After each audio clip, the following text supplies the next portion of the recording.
Through a floor-to-ceiling window of glass, the warm spring sunlight pours down. At the center of a pure white tablecloth, there's a charming centerpiece made of mainly white and yellow flowers with a sprinkling of green, and around it are white plates and silver cutlery all set up. Beside me, Sophia, dressed in a pure white wedding dress, sits, her face overflowing with a smile that is even more beautiful and happy than usual.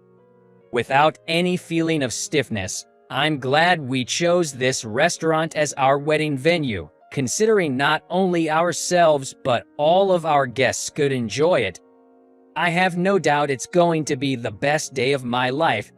As I was thinking that, a bucket of cold water was poured over me in the form of a speech. Well, I heard that Mr. Davis only finished high school. It's surprising that Miss Taylor, an elite who graduated from a top-tier university like me and works for a listed company, would choose someone like that as his marriage partner. I suppose it's that hardship is worth buying, right? Those words were spoken by Mr. Wilson, Sophia's boss at work. It seems like he thinks it's funny, but nobody is laughing, and an uncomfortable atmosphere has settled over the venue. To bring up that conversation at a toast. While thinking that, I remembered that time. It's finally the wedding. In the bridal suite, Sophia, though nervous, spoke to me with an excited expression, and I smiled back at her. Yeah, let's make it a good day. Then, my phone buzzed with a notification. Seeing my face darken as I read the message, Sophia asked if something had happened. Lucas and the others' plane is going to arrive later than scheduled, so they might not make it in time for the speech. We were expecting 3 people, including Lucas, to give toasts as the groom's principal guests. I left Sophia in the bridal suite and stepped out. I immediately told the master of ceremonies about the situation, and we decided to move forward with the toasts from Sophia's side first. Also, to let him know about the change in order, I started looking for Mr. Wilson. Since I didn't know him personally, I asked Sophia's co-worker where he was and then approached him. "Excuse me, Mr. Wilson." I asked him if he could give his toast first because the groom's principal guests were running late, and he readily agreed. But marrying Miss Taylor, you're a lucky man. She's the idol of our department, no, our company. I felt like there was more to his statement than just a simple congratulations. Sophia had once mentioned that her boss was a bit too friendly and it bothered her, and I wondered if he could be the one she was talking about. By the way, Sophia and I had already registered our marriage, so her surname had changed from Taylor to Davis, and she had already informed her workplace of this. I guessed he was just used to calling her by her maiden name, but it also felt like he was doing it on purpose. I guess the partner of Miss Taylor must have graduated from a famous top-tier university, right? I felt something catch, but I answered him. I didn't go to university. Oh, so Mr. Davis is a high school graduate then? Yes, I am. I am embarrassed to say that I do. At this, Mr. Wilson's polite demeanor completely changed and a condescending look crossed his face. What? There are still people who only finish high school these days. I've lived for over 40 years and this is the first time I've met someone who only finished high school. For your information, I graduated from a top-tier university. Even his tone changed. Feeling that he was trying to mount me, I casually brushed it off. That's impressive. I'm sorry for the sudden change, but I appreciate your understanding. When I returned to the bridal suite, Sophia asked if everything went okay with the change in toast order, and I told her it was fine. If I had told her about everything that happened, it was clear she would be upset. I didn't want to ruin the happy mood. After the ceremony, we moved directly to the reception. After a quick touch-up, I entered the venue and nervously delivered a welcome speech. When I glanced over, 3 seats at the groom's side of the head table were still empty. I had requested the MC to forego any introductions about the bride and groom's background because we wanted a casual wedding. Normally, after the toast, it would be time for the groom's side to give their speeches. But as Lucas and the others had not arrived yet, I asked the bride's side to begin their speeches. Mr. Wilson stood up and walked forward. As he received the microphone from the MC, the speech began. It started with the customary words of celebration, and then a story came up about how Sophia had been a sort of idol at their company. But then the mood changed. I understand that Mr. Davis is a high school graduate. It's surprising that Miss Taylor, a top-tier university graduate and a professional in a listed company, would choose someone like him as her spouse. I suppose hardship is something you should pursue, even if you have to buy it. Although he seemed to think his words were funny, no one laughed and an awkward atmosphere filled the room. Undeterred, Mr. Wilson continued. Mr. Davis, who not only earns a small salary, but if he loses his job. And when Ms. Taylor took on these hardships, please remember that I, a dependable person, am always available. I was taken aback by Mr. Wilson's audacity, as he looked down on me and even tried to appeal to Sophia, the bride. But Sophia, on the other hand, was furious and stood up. Mr. Wilson, enough is enough. What's your intention? Mr. Wilson was taken aback by Sophia's momentum and made excuses with a forced smile. Well, I was simply concerned about you, who is marrying a man with such low education and income. At that, Sophia sighed and murmured with a pitying expression. Really, Mr. Wilson, you don't know anything. But Mr. Wilson didn't understand Sophia's words. What do you mean? I don't know anything. Just then, a faint honking sound could be heard from outside. When I turned my eyes to the restaurant window, 3 luxury cars were approaching in succession. The cars each parked in the restaurant's parking lot. My friends, dressed in suits from well-known foreign brands, appeared, and when they noticed us watching, they waved with a smile. Mr. Wilson was stunned, as if he didn't know what was happening. They lowered their heads as if to apologize for being late as they entered. The MC announced the arrival of the late guests from the groom's side and said, "Sorry to rush, but could you please give your congratulatory speech to the bride and groom?" We waved Mr. Wilson off with smiles and welcomed Lucas and the others. After apologizing for their late arrival at the important wedding, they each gave their words of celebration.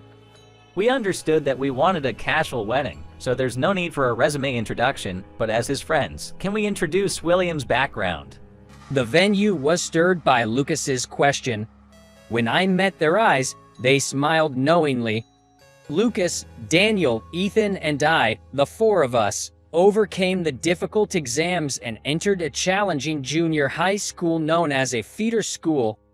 After graduating from junior high, I was supposed to go straight to high school, but my father was assigned to work in France and the whole family moved there.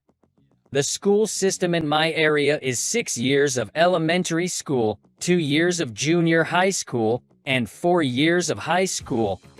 I decided to advance to first grade high school, taking language classes because it was difficult to keep up with French in the local area.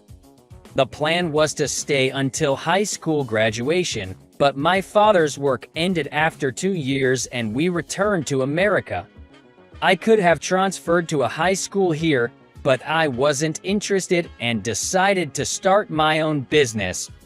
My mother was worried, but my father agreed with my idea. If you're going to do it all on your own.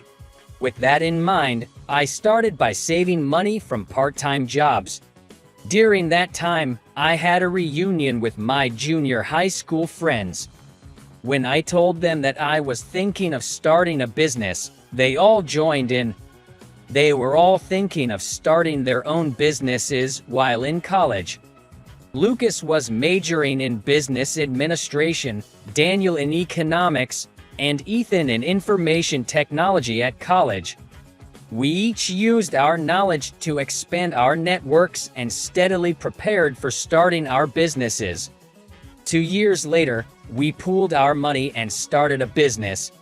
Just 1 year after starting, we began making profits and steadily grew our business. Now, 10 years later, we are even doing business with major companies in Europe.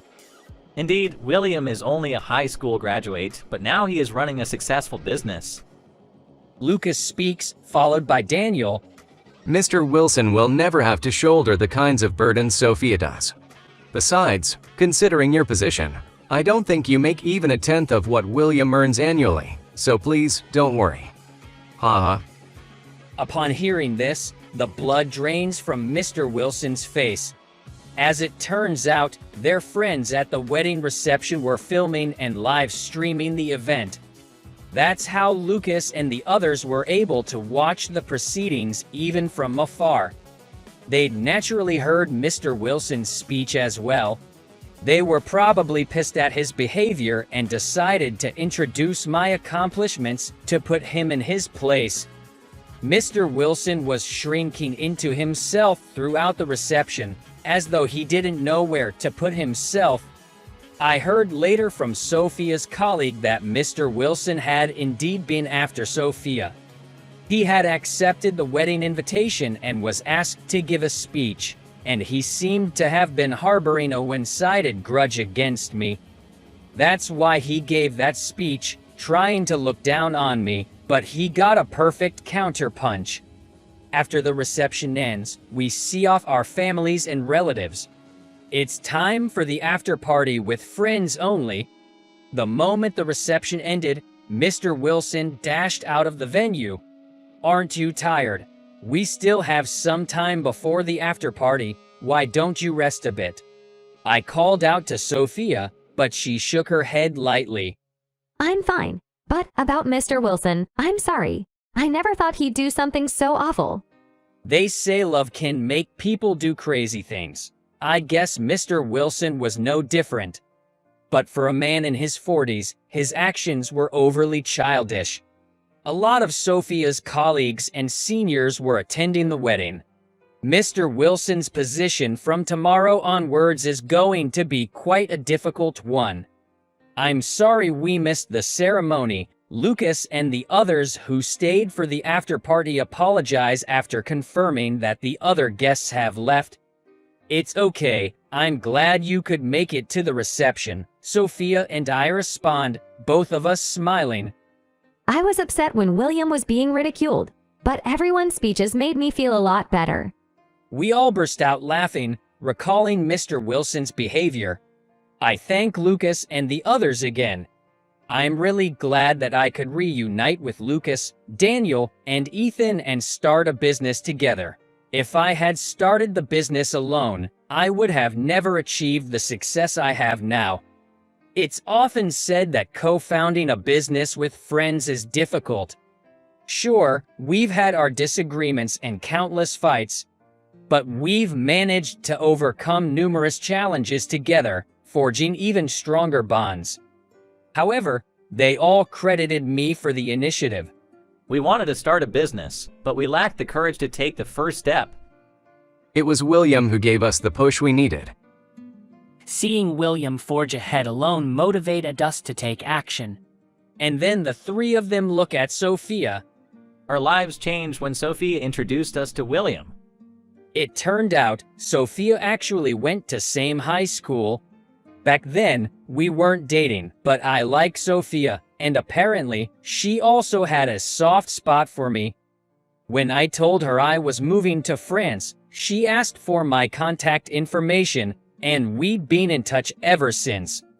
It was Sophia who suggested getting together with our high school friends Lucas, Daniel, and Ethan after I returned from France. Exactly. You should be thankful. With that, Sophia joked with a smirk, but I answered with a serious face. I really am grateful to Sophia. She encouraged me when I was feeling lonely and isolated in France, never abandoned me even when I was just a high school dropout and broke, and she's always been there to support me. I'm so lucky to have met the best partner. Lucas and the others chuckle, obviously pleased. Stop it. If I start crying again, I'll have to fix my makeup. Even as she says this, Sophia looks happy. With Sophia, my life partner, and Lucas, Daniel, and Ethan, my business partners and best friends, I am filled with gratitude. I've out-of-state route to my roots and continue striving for excellence.